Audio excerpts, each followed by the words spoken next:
Shalom Bapak Ibu Saudara, saya percaya saudara adalah orang-orang yang menikmati pemeliharaan dan penjagaan Tuhan sepanjang minggu ini. Bapak Ibu Saudara, judul firman Tuhan hari ini adalah Yesus Kristus adalah terang pengharapan bagi bangsa-bangsa. Kembali kita baca Injil Yohanes pasal 8 ayat 12. Yesus berkata, "Aku adalah terang dunia. Orang yang mengikut aku tidak akan berjalan di dalam kegelapan, tetapi akan memperoleh terang kehidupan." Tidak ada terang melebihi terang Kristus, karena dialah sumber daripada terang itu sendiri. Karena terang itu sendiri adalah Yesus Kristus. Dia berkata, "Aku adalah terang dunia." Terang dunia berarti tidak ada terang yang lain daripada terang Kristus di dunia ini. Dan selanjutnya Yesus berkata, "Orang yang mengikut aku tidak akan berjalan di dalam kegelapan." Sejak kejatuhan manusia, dunia ini berada di dalam kuasa kegelapan. Hati pikiran manusia menjadi gelap. Dosa memerintah dan menguasai seluruh dunia. Setiap orang hidup menurut keinginannya dan kehendaknya sendiri. Dan itu sebabnya manusia akan berakhir dalam kegelapan yang kekal selama-lamanya. Tapi syukur, Yesus datang ke dalam dunia dan berkata, "Barang siapa mengikut aku tidak akan berjalan di dalam kegelapan, tetapi akan memperoleh terang kehidupan." Bapak Ibu Saudara yang dikasihi Tuhan, seperti kita tahu bahwa sampai hari ini kita melihat bagaimana situasi bangsa-bangsa di dunia. Hati dan pikiran bangsa-bangsa di dunia dikuasai oleh ambisi-ambisi, kepentingan-kepentingan, kekuasaan, dan pengaruh di berbagai kehidupan. Bapak Ibu, atas dasar itulah manusia saling bunuh satu dengan yang lain. Bangsa berperang satu dengan yang lain. Suku pun juga demikian. Dan dunia terus berlomba untuk berperang, berlomba untuk mempersiapkan diri bagi peperangan akhir, yaitu perang dunia yang ketiga. Bapak Ibu Saudara, Yesus sesudah dia diperkenalkan oleh Yohanes di Sungai Yordan, ia pun pergi memberitakan Injil, memanggil murid-murid, memilih murid-murid untuk menjadi pengikutnya. Ia sampai ke daerah Zebulon dan Naftali dan daerah bangsa-bangsa lain. Lalu ada sebuah statement daripada Yesus dalam perjalanannya.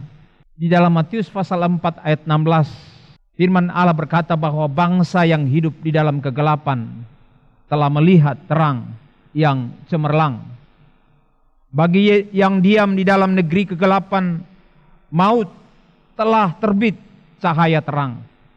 Yesus mengutip kitab Yesaya pasal 9. Bagaimana situasi dunia yang dikuasai oleh dosa, dan itu sebabnya Allah datang memberikan penerang kepada setiap orang.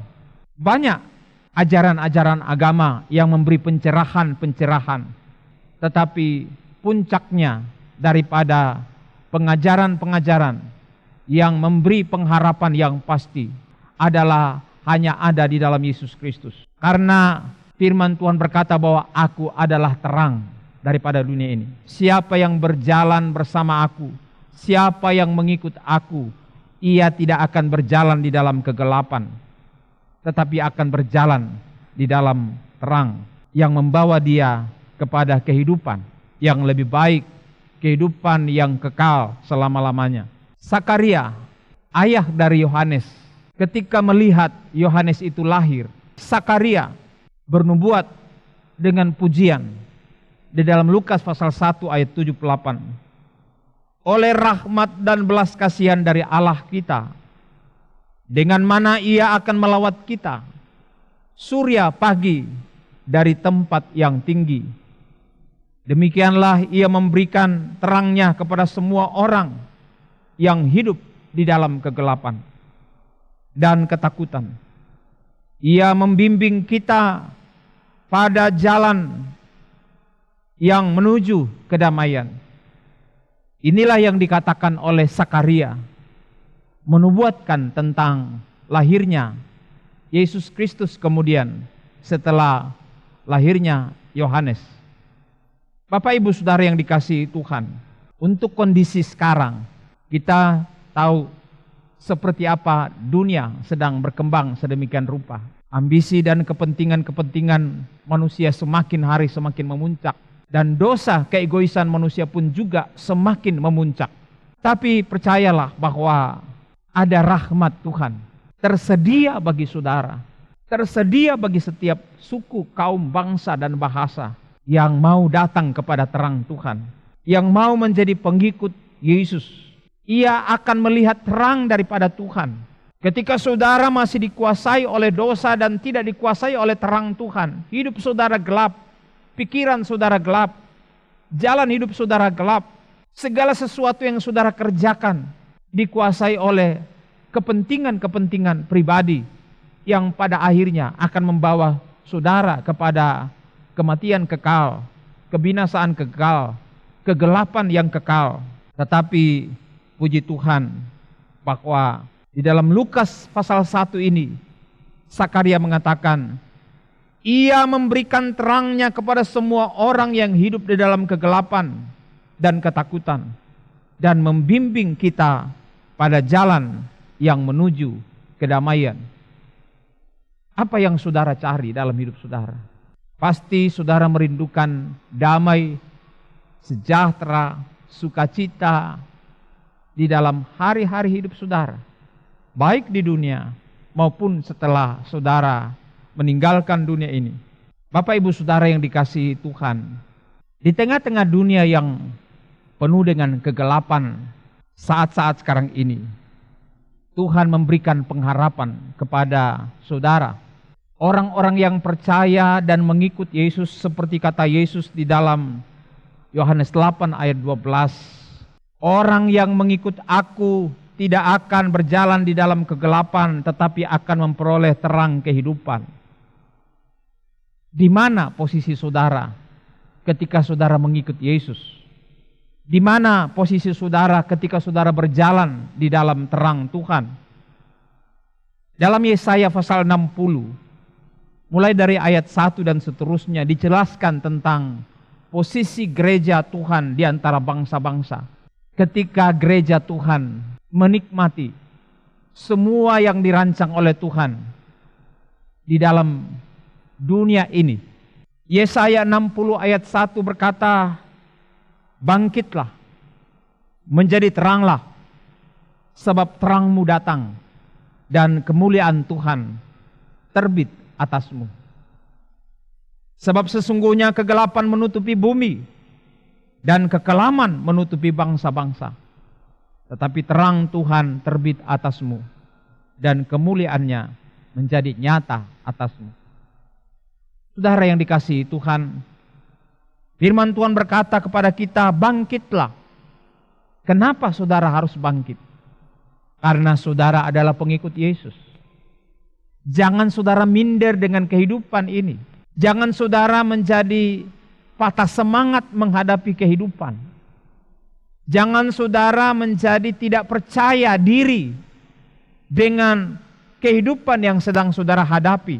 Bangkitlah dan nyatakanlah terangmu.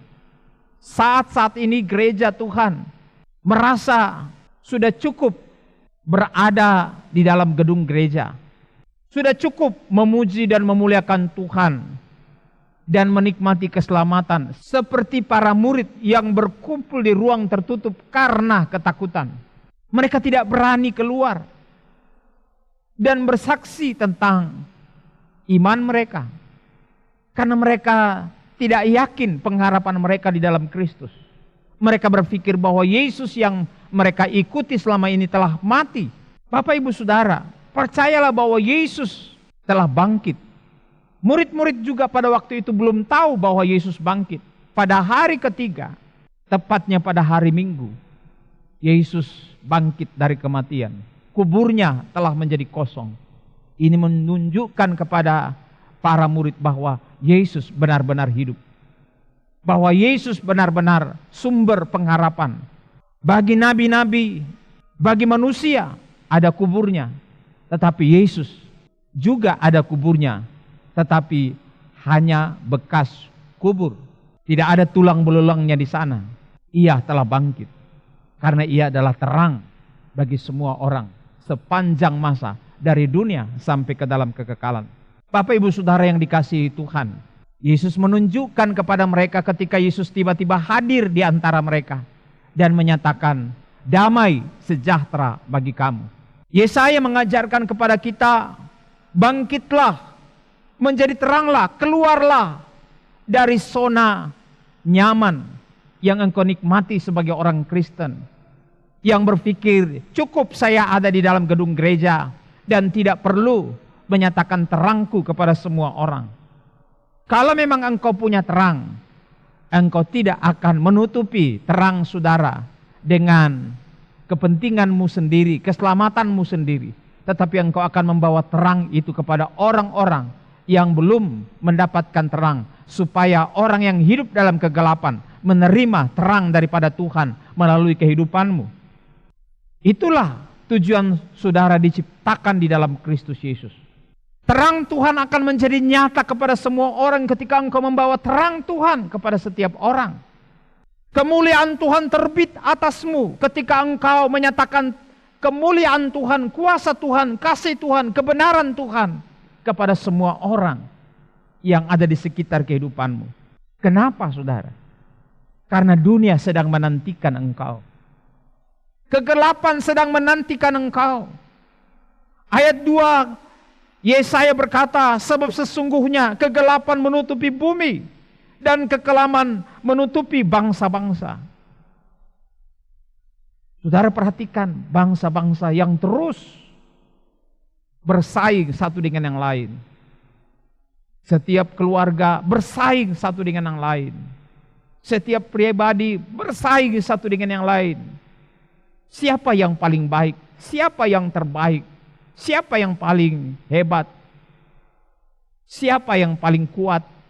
Bapak ibu saudara, kegelapan sedang menutupi bangsa-bangsa. Cobalah saudara perhatikan dunia di sekitarmu saat-saat sekarang ini. Ambisi-ambisi kepentingan terus merajalela, bahkan sampai ke dalam persekutuan-persekutuan gereja, umat Tuhan, hamba-hamba Tuhan. Tapi dengarkan firman Tuhan hari ini. Kekelaman menutupi bangsa-bangsa, tetapi terang Tuhan terbit atasmu dan kemuliaannya menjadi nyata atasmu. Inilah yang sedang dinanti-nantikan oleh dunia saat-saat sekarang ini. Seperti Rasul Paulus katakan dalam Roma pasal 8. Dengan sangat rindu seluruh makhluk menantikan penyataan anak-anak Allah. Pada waktu-waktu ke depan ini saudara akan melihat apa yang Tuhan akan kerjakan. Dan puncaknya adalah ketika semua bangsa tunduk bertelut dan mengaku Dia. Tidak ada yang lain. Karena Dia adalah Tuhan. Dia adalah sumber. Dia adalah muara daripada kehidupan. Di luar Dia tidak ada yang berarti. Di luar Dia semuanya menjadi sia-sia. Bapak ibu saudara yang dikasihi Tuhan, lebih jauh Yesaya menuliskan dalam ayat 3 sampai seterusnya, dikatakan bahwa bangsa-bangsa berduyun-duyun datang kepada terangmu dan raja-raja kepada cahaya yang terbit bagimu.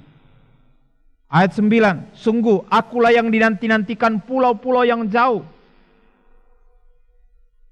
Perhatikan bahwa kuasa Tuhan akan membawa orang-orang datang kepada Yesus, kepada terangmu. Jadi bawalah terang saudara keluar, dan biarlah orang-orang menikmati kuasa terang Tuhan yang terbit atasmu. Bapak ibu saudara, pada akhirnya kita mengetahui bahwa di dunia ini Tuhan akan membuat sesuatu yang baru. Tuhan akan menciptakan langit dan bumi yang baru. Seperti yang dikatakan oleh Yohanes di dalam tulisan yang diterimanya dari Tuhan dalam kitab Wahyu pasal 21 ayat 10. Lalu di dalam roh ia membawa aku ke atas sebuah gunung yang besar lagi tinggi, dan ia menunjukkan kepadaku kota yang kudus itu, Yerusalem, turun dari sorga, dari Allah. Jadi ada kota kudus yang turun dari sorga. Kota kudus itu adalah Yerusalem yang baru, diciptakan untuk orang-orang yang mengikut Yesus. Diciptakan untuk orang-orang yang berjalan di dalam terang Tuhan. Ayat 11 katakan kota itu penuh dengan kemuliaan Allah. Dan cahayanya sama seperti permata yang paling indah, bagaikan permata yaspis, jernih seperti kristal. Ayat 16 katakan kota itu berbentuk persegi 4, panjangnya sama dengan lebarnya. Maka malaikat itu mengukur kota itu dengan tongkat pengukurnya. Ternyata panjangnya 2400 km, lebar dan tingginya sama seperti panjangnya, 2400 km. Bapak Ibu, kota ini adalah kota yang turun dari sorga. Disediakan spesial bagi saudara yang mengikut terang Tuhan, yang tidak mengikuti kegelapan dosa, yang tidak mengikuti raja kegelapan yaitu iblis, yang terus sekarang ini berusaha menjebak saudara agar menjadi pengikutnya ke dalam kegelapan, karena dia adalah penguasa kegelapan. Tapi kita bersyukur kepada Tuhan, Tuhan menyediakan kepada pengikut-pengikutnya kota yang turun dari sorga. Itulah Yerusalem baru. Wahyu 21 ayat 23 berkata, dan kota itu tidak memerlukan matahari dan bulan untuk menyinarinya, sebab kemuliaan Allah meneranginya, dan anak domba itu adalah lampunya. Saudara, luar biasa. Itulah kota Allah, kota Yerusalem baru yang diciptakan Tuhan spesial buat saudara jika saudara percaya dan mengikut Yesus. Kemuliaan Allah akan menerangi kota itu. Tidak ada lagi matahari, tidak ada lagi bulan, karena Tuhan sendiri yang akan menjadi mataharinya. Bahkan di ayat yang lain katakan, terang itu tidak menjadi panas bagimu, sejuk bagi saudara. Tidak perlu saudara pakai payung, tidak perlu saudara bernaung, karena terang itu tidak membuat saudara kepanasan. Dan ayat 24 berkata, dan bangsa-bangsa akan berjalan di dalam cahayanya, dan raja-raja di bumi membawa kekayaan mereka kepadanya. Kemana? Kepada kota itu. Dan siapa yang memerintah di sana? Yesus Kristus. Haleluya.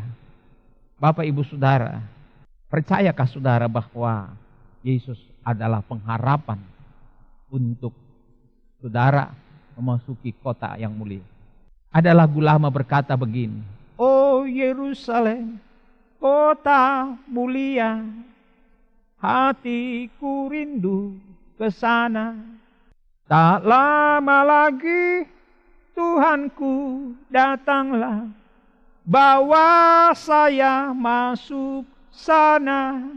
Tak lama lagi Tuhanku datanglah, bawa saya masuk sana. Saudara, rindukah saudara untuk masuk kota yang mulia itu? Kalau saudara rindu, saya mau beritahukan kepada saudara 3 hal syarat untuk memasuki kota itu. Yang pertama, untuk masuk di kota itu hanya boleh bagi mereka yang tercatatnya namanya dalam kitab kehidupan milik Kristus. Kitab kehidupan adalah daftar nama orang-orang yang telah diselamatkan, yaitu mereka yang telah lahir baru di dalam Kristus melalui iman kepada Yesus sebagai juru selamat dan menjadi penguasa tunggal di dalam hidupnya. Di dalam Wahyu 21 ayat 27 dikatakan, tetapi orang-orang yang melakukan hal-hal yang menjijikkan atau orang yang berdusta, singkatnya apapun yang najis sekali-kali tidak akan masuk ke dalamnya, yaitu ke kota itu.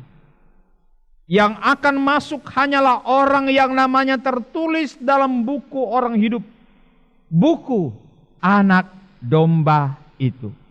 Bapak Ibu Saudara, pertanyaan penting bagi saudara dan saya, apakah saudara sudah terdaftar? Bagaimana saudara bisa terdaftar? Apabila saudara telah mengaku Yesus, menerima Yesus di dalam hatimu, dan saudara percaya, mengaku dengan mulutmu bahwa Dia adalah Tuhan, Dia adalah Juru Selamat, maka engkau diselamatkan. Engkau dibaptis ke dalam kematian, penguburan, dan kebangkitannya, maka engkau menjadi manusia baru di dalam Dia. Bapak Ibu Saudara, tanpa kelahiran baru, saudara tidak akan pernah tercatat di dalam kitab kehidupan. Yang kedua, syarat untuk masuk ke kota Allah itu adalah saudara yang sudah jadi pengikut Yesus haruslah orang yang menang atas dosa. Orang Kristen yang benar adalah orang yang memberi dirinya dituntun oleh Roh Kudus agar selalu berkemenangan atas godaan-godaan dosa di dunia ini. Wahyu pasal 3 ayat 5 berkata, barang siapa menang, ia akan dikenakan pakaian putih yang demikian. Aku tidak akan menghapus namanya dari kitab kehidupan, melainkan aku akan mengaku namanya di hadapan Bapakku dan di hadapan para malaikatnya. Jemaat di kitab Wahyu itu jemaat Sardis diperingatkan oleh Tuhan, bersihkan hidupmu dan jadilah pemenang. Walaupun engkau sudah jadi orang Kristen tetapi hidup di dalam dosa, hatimu dikuasai oleh dosa, hatimu dia kuasai oleh kegelapan, maka pikiranmu gelap, matamu gelap, hatimu gelap, tindakanmu gelap, perbuatanmu gelap, segala usaha pekerjaanmu menjadi gelap ataupun kabur. Saudara yang dikasihi Tuhan, Tuhan rindu saudara menghargai kuasa darah anak domba Allah yang telah menebus engkau. Jika engkau telah ditebus dengan darah anak domba Allah, hargai keselamatan yang telah Tuhan berikan kepadamu. Kalau engkau hidup di dalam tuntunan rohnya, maka engkau akan menjadi pemenang. Pemenang atas segala ambisi dan kepentingan duniawi yang terus berusaha menjebak engkau masuk ke dalam jebakan-jebakan kuasa kegelapan, yaitu iblis. Tujuannya tidak ada lain kecuali membawa saudara kepada kegelapan yang kekal selama-lamanya. Dan saudara tidak akan bisa keluar dari sana lagi ketika saudara sudah ada di sana. Saudara yang telah terima Yesus Kristus, Roma 8 ayat 37 berkata, tetapi dalam semuanya itu kita lebih daripada orang-orang menang oleh Dia yang telah mengasihi kita. Kita adalah orang-orang yang menang. Kenapa kita menang? Karena dipimpin oleh Roh Allah. Kita hidup dengan takut kepada Tuhan, sehingga kita tidak berjalan menurut keinginan kita sendiri. Dikatakan dalam Wahyu pasal 3 ayat 4 bahwa di tengah-tengah kalian di Sardis masih ada orang yang menjaga supaya pakaiannya tetap bersih. Menjaga kekudusannya, menjaga kebenarannya. Karena saudara sudah dibenarkan di dalam Kristus. Saudara sudah dikuduskan di dalam Kristus. Saudara telah dilayakkan di dalam Kristus. Maka saudara memberi diri saudara dipimpin oleh Roh Kudus untuk menjaga kehidupan saudara terus bersih. Gunakanlah hati nurani saudara. Itu sebabnya Tuhan memberikan kepada kita Alkitab untuk kita baca, kita renungkan, menjadi cermin bagi kita setiap hari. Tuhan mengajar kita untuk berdoa, Tuhan mengajar kita untuk beribadah, Tuhan mengajar kita untuk melayani, Tuhan mengajar kita untuk segala sesuatu dalam pengiringan kita kepada Tuhan, supaya kita tidak menjadi orang Kristen yang mati, Kristen yang pasif, ya, tetapi menjadi orang Kristen yang berkemenangan. Kalau saudara tidak menyalakan lampu saudara, pasti satu saat akan padam. Kalau saudara tidak menjaga lampu saudara tetap menyala, minyak saudara tetap tersedia, maka saudara akan terus menyala bagi Tuhan. Tetapi jika saudara malas menjadi orang Kristen, pasif menjadi orang Kristen, saudara tidak mau memikul salib dan menyangkal diri, apa yang terjadi? Kehidupan saudara akan semakin surut dan akhirnya padamlah api saudara, seperti kisah 5 anak darah yang bodoh pada hari kedatangan Tuhan. Tapi di jemaat Sardis, firman Tuhan berkata mereka itu menjaga akan berjalan bersama-sama aku dengan berpakaian putih sebab mereka layak. Orang yang menang, orang yang kekristenannya terus digerakkan, orang yang kekristenannya terus dimotivasi, orang yang kekristenannya terus dihidupkan, orang yang kekristenannya terus dinyalakan, ia layak untuk diberi pakaian putih oleh Tuhan dan berlayak berjalan bersama-sama dengan Tuhan. Bapak Ibu Saudara, saudara harus tahu siapa diri saudara. Kenapa kita gagal dan gagal, jatuh dan jatuh? Karena kita tidak meyakini bahwa kita ini sudah dibenarkan di dalam Kristus Yesus. Ingat apa yang dikatakan oleh Rasul Paulus dalam Roma pasal 6:14. Kamu tidak akan dikuasai lagi oleh dosa. Ini kebenaran firman Tuhan. Kamu tidak akan dikuasai lagi oleh dosa, karena kamu tidak berada di bawah hukum Taurat, tetapi di bawah kasih karunia. Apa yang tidak mungkin dilakukan hukum Taurat karena tak berdaya oleh daging, telah dilakukan oleh Allah dengan jalan mengutus anaknya sendiri dalam daging, yang serupa dengan daging yang dikuasai dosa. Karena dosa, ia telah menjatuhkan hukuman atas dosa di dalam daging. Itulah kebenaran saudara di dalam Kristus Yesus. Saudara telah diberi jaminan kemenangan. Sangat disayangkan jika saudara tidak memahami kebenaran ini. Saudara terus hidup di dalam dosa. Padahal dosa sudah dikalahkan oleh Yesus di kayu salib untuk saudara. Saudara menjadi lebih daripada pemenang oleh karena Yesus telah menang untuk saudara. Saudara sisa menjalani kemenangan saudara dengan antusias, dengan mengikut Yesus dengan sebaik-baiknya. Saudara menjalani kekristenan saudara dengan sebaik-baiknya, maka saudara akan sampai pada ujung. Karena seberapa banyak yang dipimpin oleh Roh Allah adalah anak-anak Allah. Saudara tidak akan diciptakan menjadi orang kalah dan gagal, tetapi menjadi orang-orang yang lebih daripada pemenang. Kata Paulus dalam Roma pasal 8 ayat 37. Jadi, apa dasarnya saudara takut menghadapi kehidupan ini? Apa yang membuat saudara lemah mengikut Yesus? Apa yang menjadi dasar saudara mengundurkan diri dari pelayanan? Apa yang menjadi dasar saudara untuk tidak setia kepada Tuhan? Saudara sedang dibodoh-bodohi oleh iblis. Seakan-akan berpikir bahwa ada terang lain di luar Yesus. Ada harapan lain di luar Yesus. Tidak ada. Saudara, jangan biarkan diri saudara dijebak oleh penipuan-penipuan bapa segala pembohong, yaitu iblis. Yang ketiga, syarat untuk masuk dalam kota Allah adalah orang yang berani mengaku nama Yesus di muka umum. Dalam Wahyu pasal 3 ayat 5 tadi dikatakan, aku tidak akan menghapus namanya dari kitab kehidupan, melainkan aku akan mengaku namanya di hadapan Bapakku dan di hadapan para malaikatnya. Saudara, mari coba kita lihat di dalam Matius 10:32.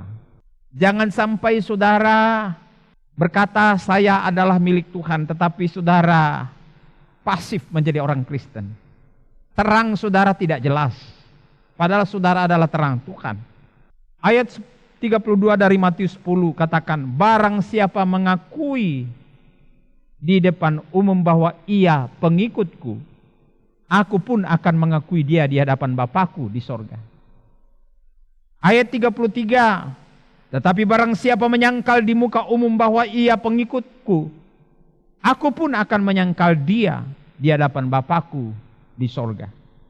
Bapak ibu saudara yang dikasihi Tuhan, apakah engkau adalah orang yang telah menerima terang Tuhan? Kalau engkau memiliki terang, saudara tidak akan hanya tinggal di dalam gedung gereja dalam aktivitas rohanimu. Saya tidak salahkan saudara beraktivitas secara rohani. Tetapi ingat, terang itu diciptakan untuk mengalahkan kegelapan. Untuk menerangi kegelapan. Bukan untuk saling menerangi saja satu dengan yang lain. Terang dibutuhkan oleh dunia sekitar saudara. Kalau engkau pergi menceritakan tentang Tuhan, berani mengakui bahwa engkau pengikut Yesus, maka saudara pun juga akan diakui Yesus di depan Bapanya di sorga. Oleh sebab itu Bapak Ibu Saudara, pastikan saudara adalah orang yang sudah tercatat namamu di kitab kehidupan. Yaitu saudara percaya kepada Yesus. Yang kedua, pastikan bahwa saudara tidak dikalahkan oleh dosa, tetapi saudara adalah pemenang. Dan yang ketiga, pastikan bahwa saudara adalah pengikut Yesus yang menjadi terang bagi orang lain. Pastikan bahwa engkau bersaksi tentang Yesus Kristus kepada orang-orang yang masih hidup di dalam kegelapan. Kenapa saudara? Paulus menjelaskan di dalam 2 Korintus 4 ayat 6. Allah berkata, hendaklah dari dalam gelap terbit terang. Allah itulah juga yang menerbitkan terang itu di dalam hati kita, supaya pikiran kita menjadi terang dan untuk memahami kecemerlangan Allah yang bersinar pada wajah Kristus. Bapak ibu saudara yang dikasihi Tuhan, apakah Anda sudah memiliki terang Tuhan? Kalau saudara sudah memiliki terang Tuhan, bersyukurlah, bersukacitalah, terus jagalah terang saudara. Jangan seperti 5 anak nara yang bodoh ketika menantikan mempelai datang. Mereka tidak sadar karena mempelai lama datangnya. Maka tiba-tiba mempelai yang ditunggu-tunggu itu datang tiba-tiba. Tapi apa hendak dikata? Lampu mereka telah padam. Kenapa? Karena mereka tidak giat menggerakkan potensi-potensi rohaninya. Jadi orang Kristen yang pasif, orang Kristen dengan iman yang mati, menjadikan kekristenan hanya sekedar agama saja. Tapi 5 anak darah yang bijaksana itu luar biasa. Mereka terus antusias menjaga, lampu mereka terus menyala sampai pada hari di mana mempelai itu datang. Tuhan akan segera datang. Persiapkanlah dirimu dan pastikan engkau sudah memiliki terang Tuhan di dalam hidupmu, supaya engkau tidak dibawa oleh iblis ke dalam kegelapan kekal selama-lamanya, tetapi saudara dibawa ke kota Allah, kota Yerusalem baru, oleh terang yang sesungguhnya, yaitu Yesus Kristus. Yesus adalah harapan saudara. Tuhan memberkati. Amin.